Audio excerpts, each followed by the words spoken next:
Jonathan Pride is my name, and I believe that God put me on this earth to put a dent in the universe. I think my greatest strength across my career as a leader has been my love people.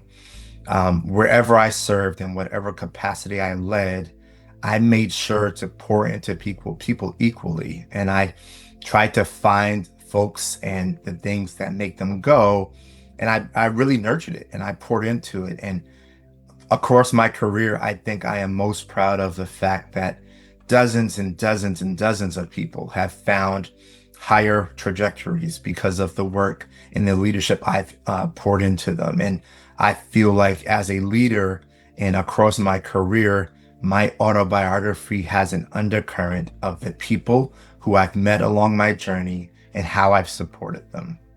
I am someone who has always been able to see it before I could see it, whether that was in other people, in ideas and concepts that I wanted to bring to life. But I've always had this ability to be observant and to put together pieces and possibilities for change. Now, on the other hand of that, my weakness is that I can really succumb to perfectionism. And when I think about perfectionism versus striving for excellence, perfectionism oftentimes is looking and seeking a goal or a standard, not for that intrinsic motivation, but because of the approval of others. And so I want to take us back and how these have shown up in my life. I grew up here in Tulsa, Oklahoma, in a predominantly white environment, and I was shy, super shy. I was that person who would sit at the front of the room because I wanted to make sure I got all the notes. I'm going to work twice as hard. I'm going to get all the details. But I oftentimes would not ask questions. Fear raising my hand to actually ask a question. I didn't want to have a question that didn't sound smart. I didn't want to ask something that had already been covered. So I was the type of person who would research and figure out everything as best I could on my own to be perceived at times as competent. But in all of this digging and searching and observing, I began to become a person who noticed patterns and people. I would think very critically. I read a lot. My imagination was strong. And as I continued to grow and immerse myself in other things throughout my journey, that lens of being able to see problems, to search for answers, and to envision what was possible began to take form. As I grew more into my own identity, away from this sense of perfectionism and shame and looking for approval from other people, as I explored my own identity, heritage, culture when I was in college and began to take on a double major of African and African American studies, that is when the vision became bigger to become something and someone that I needed when I was younger. That is when I began to talk more about the possibilities for young girls and women through the lens of what was even possible for myself and what I began to see manifesting. And so in my autobiography, I would say on my journey that I have been able to connect the dots, to be a connector, a visionary, to not only speak things into existence, but to inspire other people to go out and be that change. I've treated leadership and the people I serve the same way I treat my lifestyle. As a leader, I've never made it my goal to manage projects.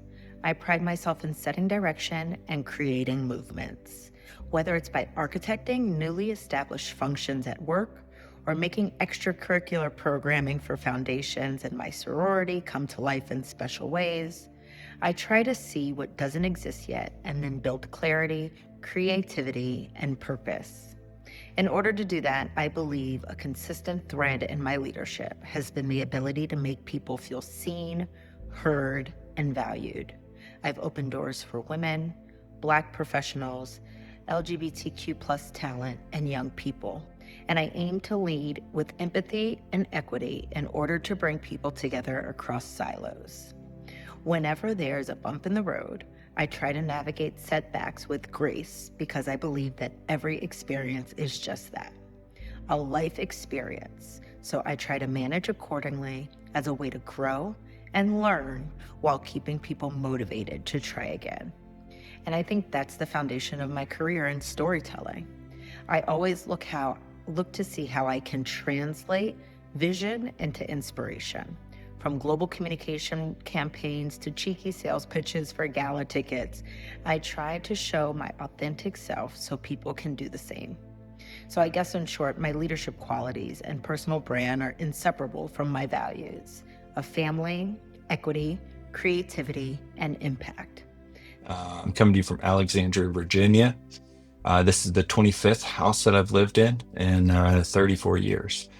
And so what that did for me kind of led to one of my strengths as a leader, is that because of all those experiences, all the places that I've lived, the things that I've done, I have the ability to really connect with anybody. I can find some sort of common ground, common experience with almost anybody.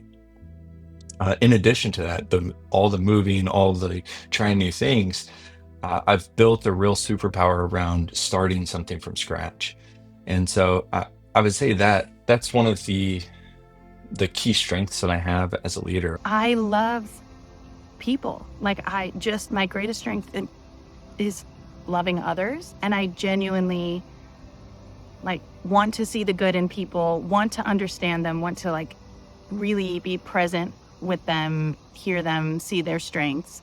And also with that comes, I want to fight for people and with people. And so I would describe it as I'm a gentle soul, a gentle soul who's not to be played. Or oftentimes colleagues will refer to me as a tree that's deeply rooted, that then you can come underneath and find shade because I am who I am, and I know that, and I'm grounding and grounded, and I love that. And a lot of that is just because I think I was raised by fierce revolutionaries who survived genocide and still lived really beautiful, generous, humble, loving lives filled with nurturing and loving me, while also not having a life that was always easy. And I learned a lot from that. I think we get really hung up on tasks, and we get hung up on, what the job is and the title. But at the end of the day, we're all humans, and making sure that people feel that they can be their authentic selves and be able to discuss, issues that come up, be able to have critical conversations, and be able to do things collectively. I would say that, the teamwork plus that idea of empathizing with folks and, what they're bringing to the table has always been something I think I've been interested in, emotional intelligence, trying to understand the core of what people are about and understand their why. I just think it helps to motivate them. I'd also like to think that, I'm creative, and being able to think outside the box, and being able to look at systems and understanding how different factors work, different impacts on the system, and being able to leverage that, whether you're in a leadership position or you're influencing it to decision makers.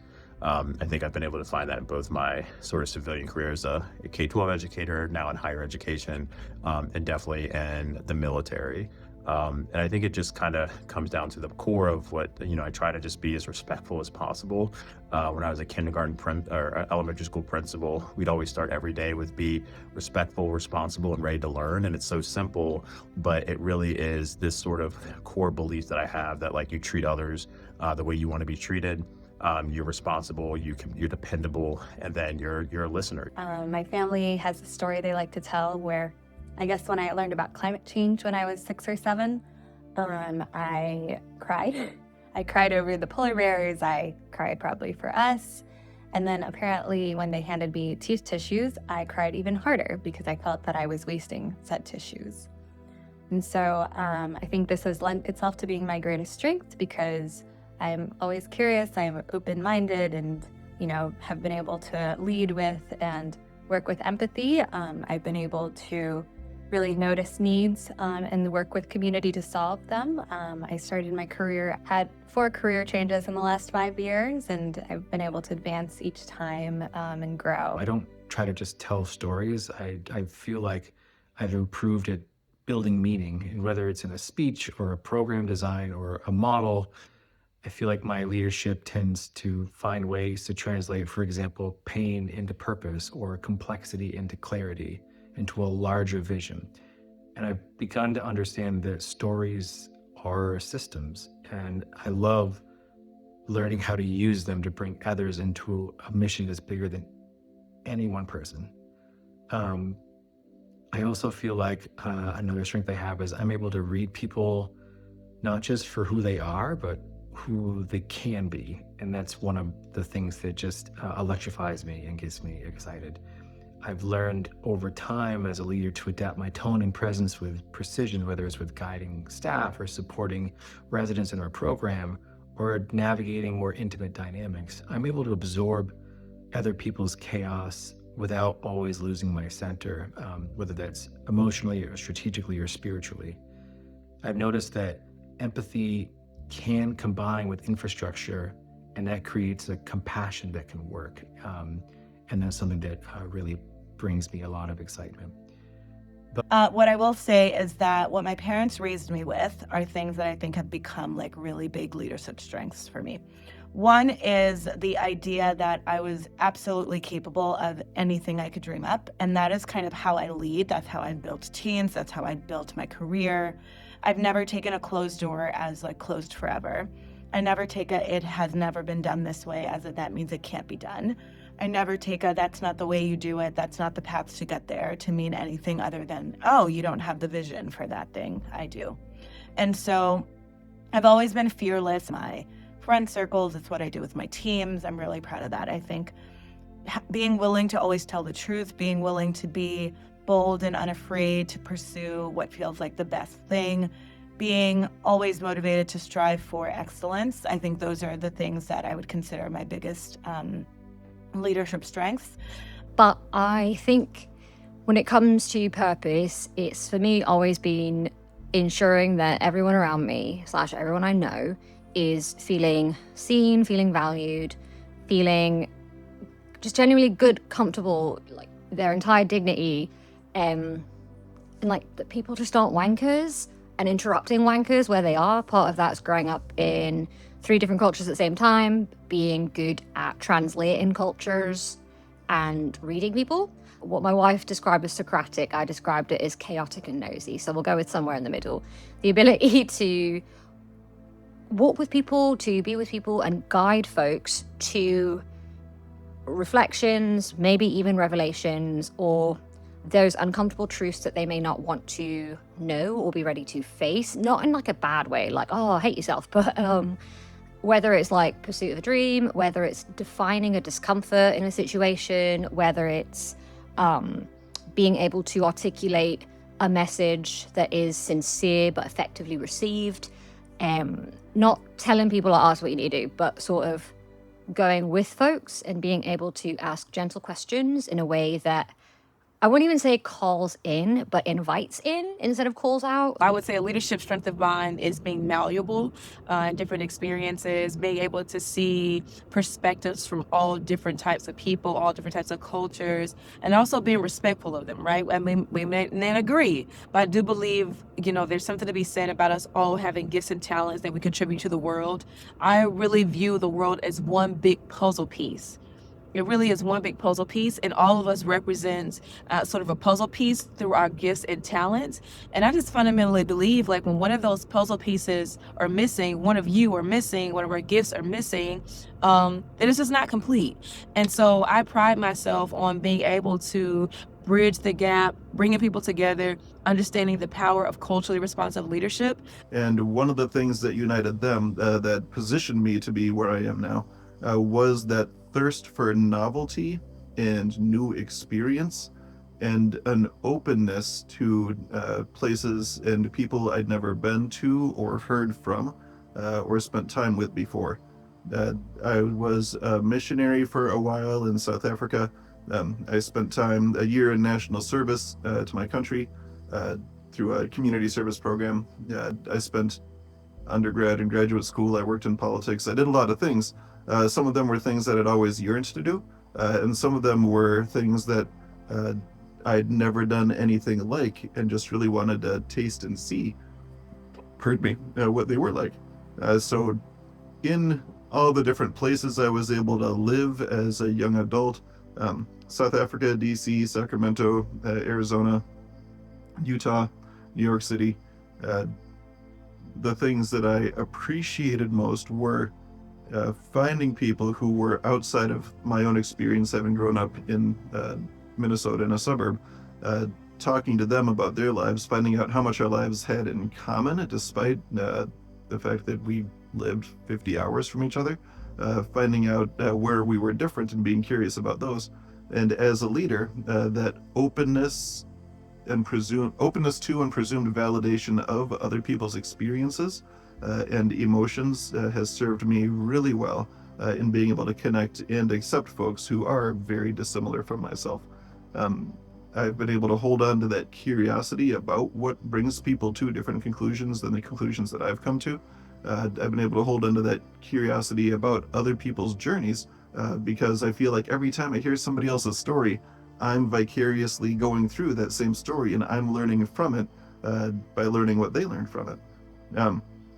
So yeah, that openness, the thirst for novelty, pattern recognition, those are some of the strengths that I share as a leader. I'm a go-getter. I like to move pretty quickly on things and kind of just follow what feels natural, what feels like the right next thing to do. And I feel like if I look back on my life, that's really how I've made every choice in my life, is just kind of reflecting on it and going with what felt right at the time. And I think that has allowed me to really, grow my career and kind of, follow my passions, is just sort of looking at, okay, what do I do now? What feels important? How can I take action? I'm very passionate about the environment and other things. And I feel like what has allowed me to grow what I have is that just kind of like jumping at, what is next, and also just being able to relate to people. I think sometimes it's hard for me to get into when things get very theoretical or very heady, it's hard for me to follow that, but I think I'm able to relate to people just and get people interested in just, what the common person cares about, and can kind of like meet people where they're at. So I'm an immigrant, and as such, growing up, we were used to doing more with less. And that's kind of how our department runs. My departments are always under budget and deliver on time. And so senior leadership has a lot of faith that if they put a project in our lap, we'll be able to handle it. And additionally, I started as a dental assistant, and I worked my way through school, ultimately got a doctorate degree and another master's degree. And through that journey, I have realized that I don't put a lot of faith in titles and education, in the sense that everyone's potential is not tied to their rank or their title or how much education they have, and potential is everywhere. And as such, we have actually been able to have many more people who started as assistants without college degrees now getting doctorate degrees, coming back to the team 8 years later as doctors. And it's been an amazing thing to be part of that journey for other people and to be able to coach them and guide them to find their full potential. That's been really great for us. Secondarily, as a leader, I'd like to think I have creative solutions to problems. I can think outside of the box. And a lot of that is due to my upbringing and just my diverse background. And so we've been able to tackle some problems that have been challenging for a long time just by, coming up with some more creative solutions and getting the team to work together on some more outside of the box ideas. I take great pride in saying that I'm just a kid from Flint. I was born into a family that has deep roots in the city. My grandfather owned a grocery store and fish market. And growing up, I watched him lean over that counter and help neighbors in places where systems had failed them. And so through his example, I learned the importance of service, that it isn't just what we do, is actually who we are. So I graduated from high school at 16, a prodigy of sorts. The expectation was that I would leave the community and take on some huge, big corporate, some giant lucrative job. But instead, I chose a life of service, and um, uh, I've had a lot of bumps and bruises along the way, a lot of lessons learned, a lot of triumphs, a lot of tragedies. But I am grateful for every single one of those experiences because my greatest strength is that I'm built for anything. I'm built for the hard work. I am a problem solver. I am battle tested. I am high emotional intelligence, and my street smarts runs deep. And so you're not going to get too much past me.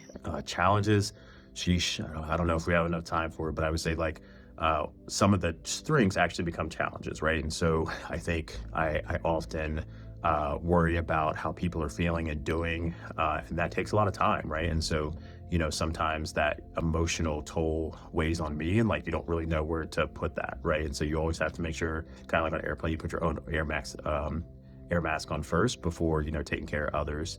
I would say the other piece is trying to focus and fix it all. That might be related to a little bit of ADD, but also just, you know, I just am constantly aware of the issues within my community and the issues within either the team, whether it's external or folks that we collab with. And for some reason, I feel that maybe it's my responsibility when it's not always my responsibility to fix it. And across my career and across my life, my challenges have been holding on to people, and it breaks me every time. And I feel responsible for it. And I feel like I have to carry these burdens for people because I have the heart for it. And so my journey across my life and my autobiography is going to be filled with the wins of people's success and some of the losses of people challenges who just couldn't match the energy I brought. And so my autobiography is one where I need to harness the power of people and my love for development and growth of folks around me and nurture it in a way where I can help them grow, but also not hurt myself when they don't grow at the speed by which I feel they need to. Because I can hold so much, I often do. And I take on systems and people and crises that others should be able to grow through on their own. It makes me indispensable and people lean on me, but in the long run, it doesn't allow people to grow because they look to me and then I act as a net. And sometimes failure is really important. And so this isn't just a I care too much problem. This is a because of my presence, people aren't able to grow beyond what they are. And that's something that I need to be able to better internalize, because what begins as service and empathy can turn into overfunctioning. I also lead with depth, but when I'm constantly supporting others and pushing towards mission outcomes, my own inner reserves can quietly drain. And so the greatest risk is invisible collapse. It's a slow erosion that I might not see until I'm just exhausted. And so, yeah, I think the flip side of that is if I don't assume that I'm the expert in the room, I never assume that I'm the expert in the room. I think John called me in up on this earlier this week, where, you know, I rarely say the words like, you know, from my experience, I will defer or deflect to, you know, what the community says, or this is backed by research, and have not been able to use my lived experience, I think, in a leadership capacity. I think it's caring too much about what people think has really worked out in some ways when, you know, the right thing to do aligns with what people want you to do.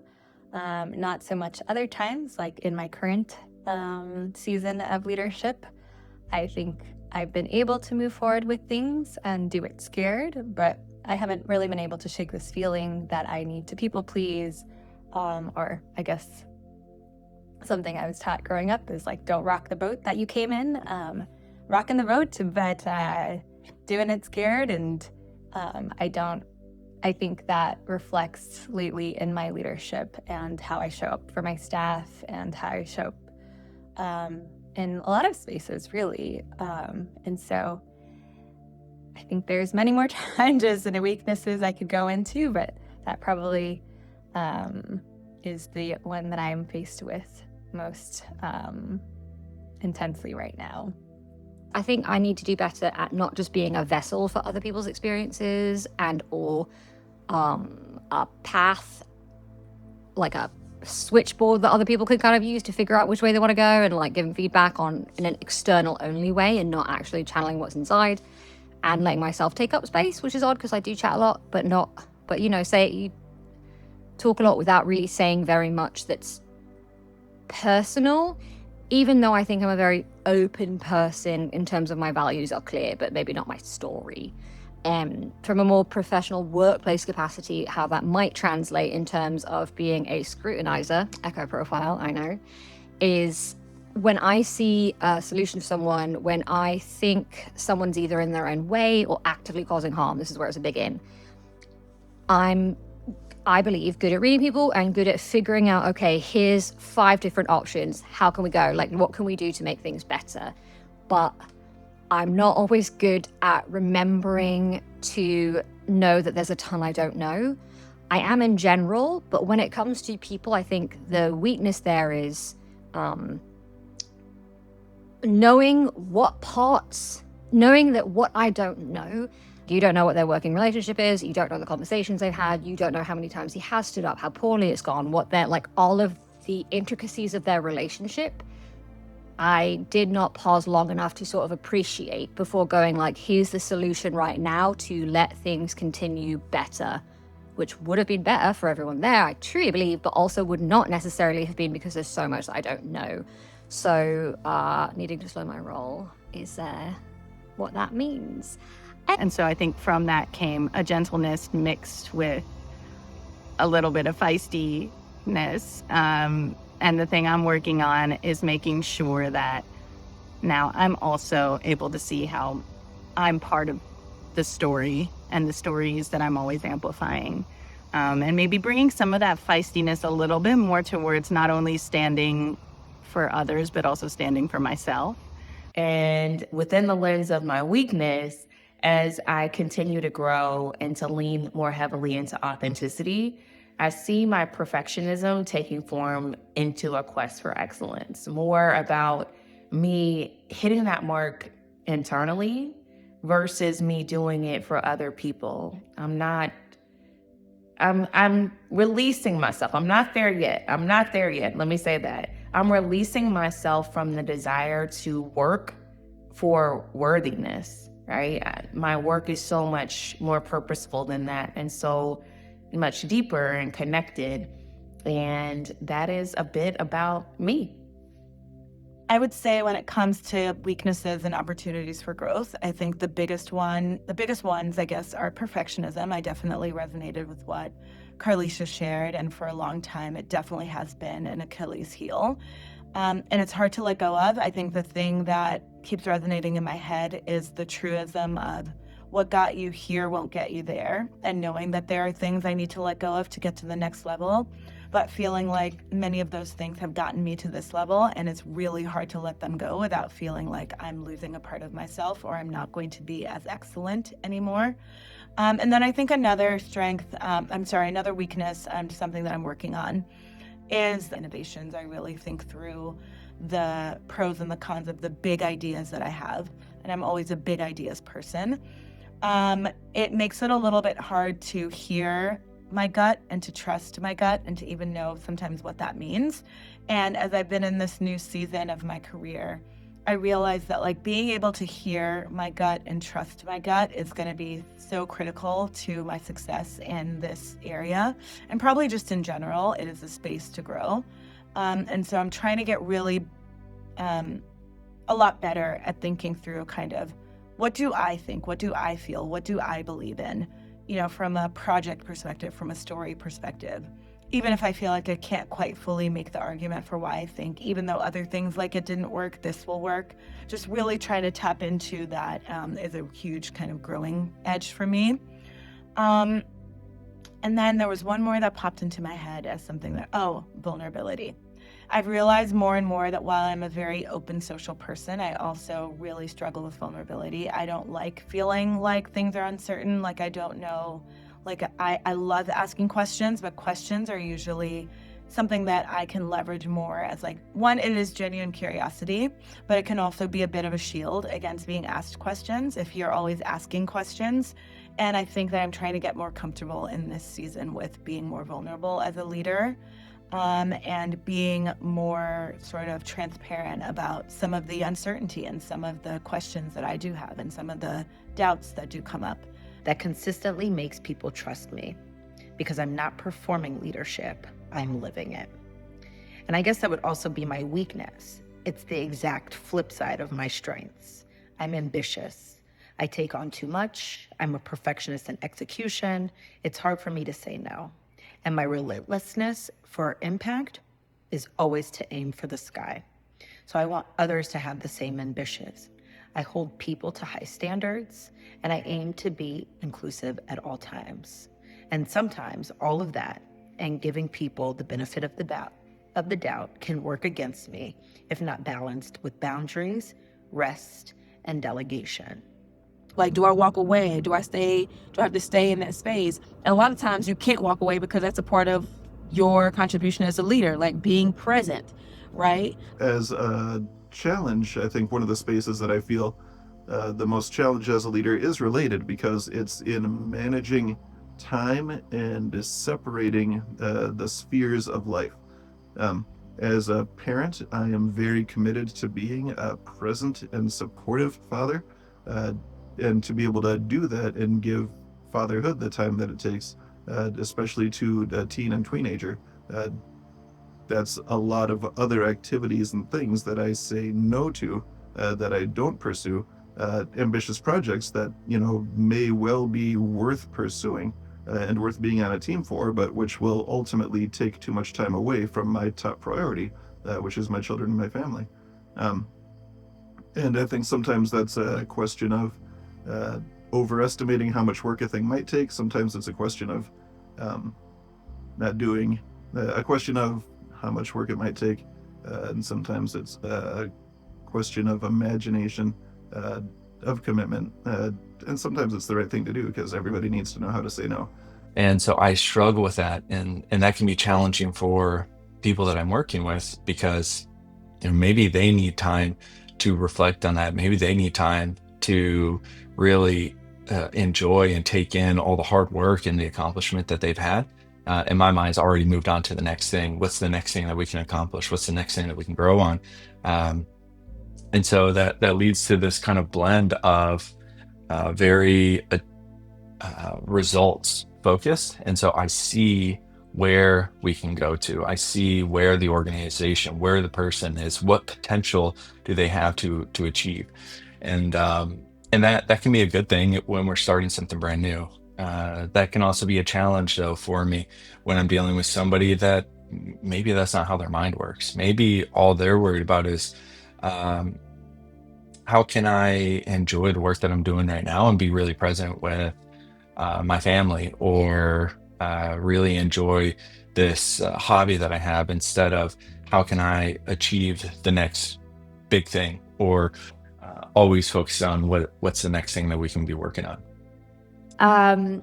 And I think a challenge with all of that is there's probably things, when growing an organization and trying to expand your reach and have a big impact, like there's things that systems level thinking or like these theoretical ideas or planning like could help with, but because it's not really like my strength or something that I'm super interested in, I think it's been hard to kind of tap into that.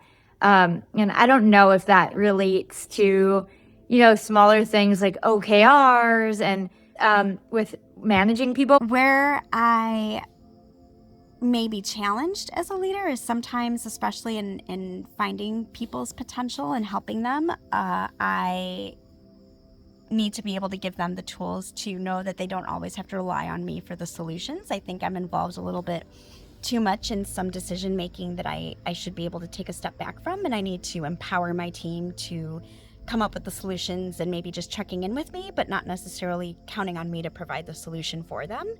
And it's been something that I've been struggling with as we've grown a lot, and I'm not able to be as hands-on as I used to be. And I really do have faith that they can make the right decisions, and I need them to know that they can fail and maybe not make the best decision, but in a supportive environment where they can learn and grow from that and become leaders in their own right. But with every strength, there are a couple of shadows, right? And mine is that I never actually see the glass as even half to the glass to make the glass bigger. Because of my over analytical nature, I never see myself as enough. There's always more to do. There's always something bigger and better. In my current role, I secured a gift, the largest gift ever in the foundation's 37-year history, and I am still. The ink hasn't dried on that contract, and I'm working toward a gift that's larger than that one. So the glass is never half full. Yeah, but in all of that, I guess I'm learning something new. I'm learning how to rest, and that rest is important, and that I can't really be effective unless I take a moment to pause and reflect. And so that's what I'm doing these days, is making sure that in all of the wonderfulness and all of the things and all of the brilliance, that I take some time to be with myself and my family, because they're wonderful.